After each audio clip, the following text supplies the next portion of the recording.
Шайқорық орта мектебінде білім алғанмын. 2010 жылы осы Шайқорық орта мектебін бітірдім. Мектеп оқып жүрген жылдардан өзім жаратылыстану бағытына жақын болдым. Мектепті бітіргенге дейін үздік оқып староста болып келдім. Осы мектептен алған білімімнің арқасында мен Абай атындағы Қазақ ұлттық педагогикалық университетіне грантқа түстім. Ол университетте физика-математика факультетіндегі информатика мамандығын оқып бітірдім. Студенттік шағымыз ең керемет шақ болды. Қызығы мен шыжығы толы кезең деп айталам. Бұл мамандықта таңдауымның өзі бір қызықты болды. 8-ші сынып оқып жүрген кезде ата-анамыз үйге компьютер алып келді.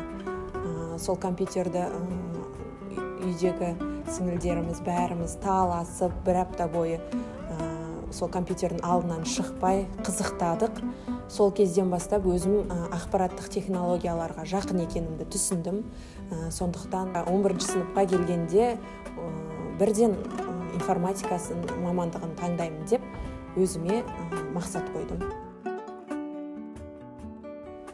Дәл осы өзімнің оқыған мектебіме жұмысқа келуіме себеп болған өзімнің мектебімнің ұстаздарының біліктілігі, осы мектептің ақпараттық технологияларының дамығаны және бүкіл ұжымының ауызбіршілігі, солардың бәрі ұнағандықтан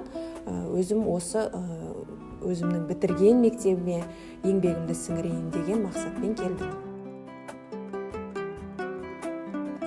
Және де осы мектепте 20 жыл бойы қызмет етіп келе жатқан анамдай, білім нәрін сусындатқан ұстаздарымдай, осы Шайқорық орта мектебінде алдағы уақытта қызмет етуге дайынмын.